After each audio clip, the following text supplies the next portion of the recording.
fazendo algumas relações, né? Primeiro chamar a atenção para esse Joker, né? Esse Jockman, né? Que você fala, né? Relacionar com a própria figura de Exu no candomblé, né? O comunicador, né? Aquele que faz a comunicação entre o Orum e o Aie, né? Entre o Orum, né? Entre os céus, e entre o Aie, a terra. Isso é muito interessante porque na concepção trazida, né? Sobretudo no capítulo 7, né? Da obra de Andrade, que é o capítulo 7 é macumba, né? Macumbeiro, né? Macumba, né? E aí fala dessa relação. E aí, por aí, eu faço a minha abordagem a partir né, de 3 aspectos. Primeiro, o etnoconhecimento, depois os estudos culturais, em seguida, os sistemas de organização do conhecimento, que traz toda uma justificativa para esse trabalho que a Miriam vem desenvolvendo, que é o glossário de Macunaíma. Então, só pela fala, né, do Gardel, nós percebemos as várias possibilidades de conhecer, né, os vários pontos epistemológicos, né, as várias epistemes, vamos dizer assim, que a obra de Macunaíma, né, que a obra, né, Macunaíma de Mário de Andrade nos brinda, né? E é muito interessante porque o etnoconhecimento, ou, né, conhecimentos tradicionais, é justamente aquele conhecimento produzido, né, por povos indígenas, por afrodescendentes, por pessoas que detêm saberes milenares, né? E esses saberes vão sendo transmitidos, né, de geração a geração, de sociedade para sociedade. Então, é bastante interessante como que na obra Macunaíma nós conseguimos perceber, né, esse etnoconhecimento, e também podemos fazer uma abordagem por meio dos estudos culturais, porque os estudos culturais, na realidade, surgem na virada da década de 1970, 1980, com preocupações relativas a estudos midiáticos, né, literários e tudo mais, e que vai tomando um certo vulto e vai dando voz àquelas pessoas, aqueles grupos de pessoas silenciados por uma série de questões econômicas, sociais, culturais, etc. Então, nós temos aí estudos relativos à etnia, né, a grupos étnicos específicos, à etnografia, à comunidade LGBTQIA+, aos afrodescendentes, aos povos indígenas, a mulheres pretas, né, dentre outras, né, outras pessoas, outros grupos, né, que hoje também nós chamamos de alguns desses grupos de grupos em vulnerabilidade social, vulnerabilidade econômica, justamente porque passam a ter voz e essa alteridade é revelada. Essa alteridade, ela de uma certa maneira se põe. Então, nessa passagem, nós percebemos que temos aí, nos estudos culturais, pelo menos 3 grandes escolas de pensamento, né? A escola britânica, né, que surge em Bergman, nós temos também a escola francesa, e temos aí como os estudiosos, né, por exemplo, Bourdieu, e temos a escola latino-americana. E aí muito rica, porque nos traz, né, como vamos dizer assim, precursores dessa escola, né, latino-americana. Paulo Freire, por exemplo, com a pedagogia do oprimido, olha que interessante. Nos traz também Muniz Sodré, que em suas obras, né, nos revela a voz de determinados grupos, né, que foram silenciados, e também fazer uma abordagem via telenovelas, TV, etc. Então, nós aí percebemos que tem, na realidade, um campo potente de estudos, né, e que acabam por reverberar a partir dessa obra, né, Macunaíma. E interessante também que todo esse silenciamento, através do tempo, ele também tem os seus reflexos no sistema de organização do conhecimento. O que são os sistemas de organização do conhecimento? São os instrumentos de representação do conhecimento da informação que são utilizados nos arquivos, nas bibliotecas, nos museus, para fazer a representação do conhecimento registrado e tornar esse conhecimento,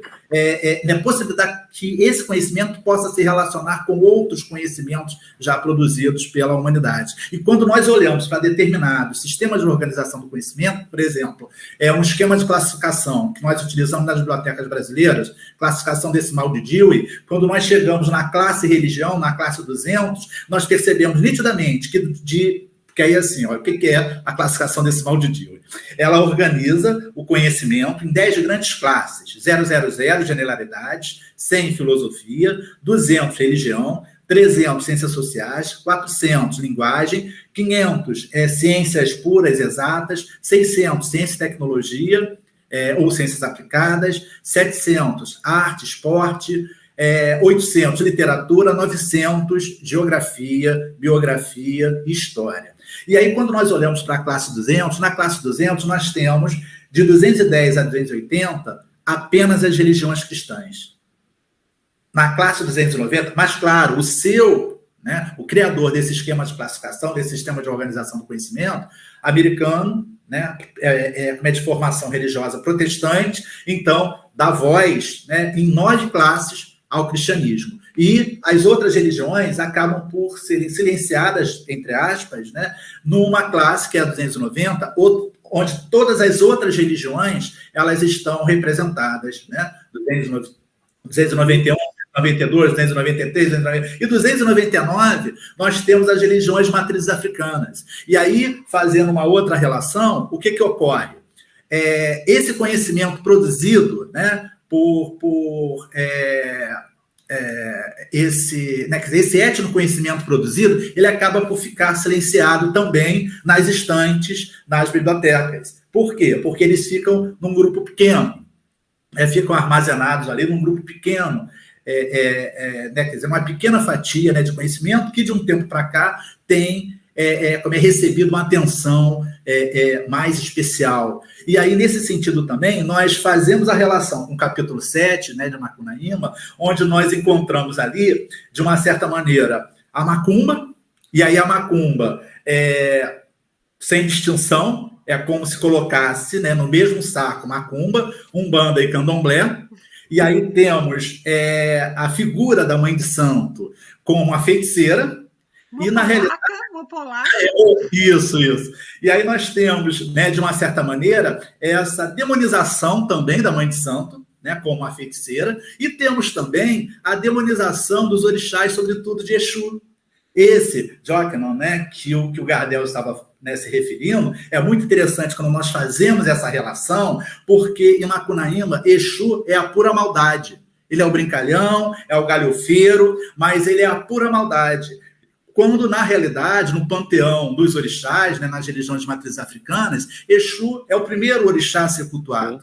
Né? Exu é aquele que abre os caminhos. Exu é aquele que é, como se diz, né, a boca do mundo. É o que tudo sabe, é o que tudo vê e é o que tudo come. Então, também tem uma relação aí bastante antropofágica. Então, nos rituais, né, de candomblé, na realidade, né, candomblé é uma construção, porque se nós formos olhar em África, as religiões dos orixás, elas são, de uma certa maneira, um tanto quanto diferentes. Então, candomblé foi uma junção, né, de várias nações, né, que nós chamamos de religião dos orixás, como Angola, Queto, Jeje, Fon, né, etc., onde existe ali uma festa, uma confraternização, né, de uma certa maneira, uma inter-relação entre os ritos de cada uma dessas nações, né, que nós chamamos nações do candomblé. Então, é muito interessante que, nessa viagem toda que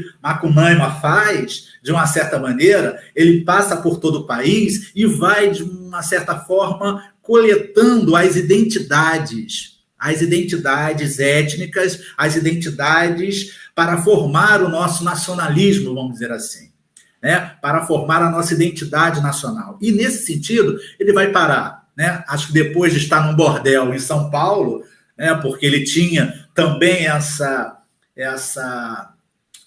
vamos dizer assim, essa relação muito íntima, né, que ele perdia o seu dinheiro, né, com as prostitutas, né, com as cunhãs e saber, etc. E ele ficou sem dinheiro, então ele queria ter mais dinheiro para poder gastar cada vez mais.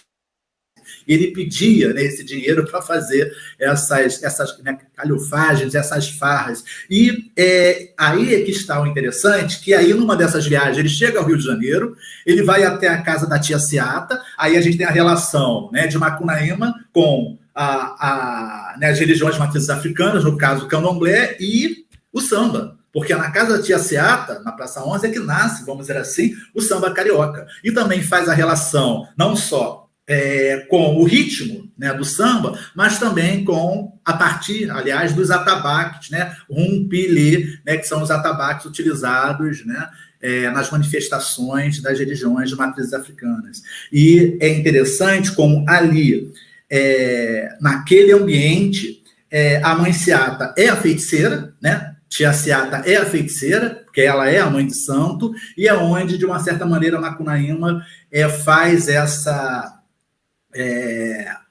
esse contato, vamos dizer assim, né, com o Aie, né, com os orixás, né, e sobretudo com Exu, mas ele tendo, né, Exu, e na obra isso está revelado como, de uma certa maneira, um ser maléfico, né, um ser que trabalha para fazer mal aos outros. E o interessante, e de uma certa maneira triste, é que, de uma maneira geral, a sociedade faz essa relação, né? Então, de uma certa maneira, o cristianismo colocou Exu com chifre e rabo, como se fosse o diabo, como se fosse o demônio. Então, aí nós encontramos o quê? Na própria obra, né? Na própria obra Macunaíma, a demonização das religiões matrizes africanas. Então, é interessante como nós precisamos, de uma certa maneira, desmistificar um pouco todas essas questões, fazer essa relativização, né, que o Gardel falou, justamente para nós compreendermos melhor este universo e também termos um pouco mais de alteridade, olhar para o outro, que de uma certa maneira é o nosso espelho, é o nosso reflexo, e saber também como que este outro se sente ao ter, vamos dizer assim, a sua religião mal interpretada, né?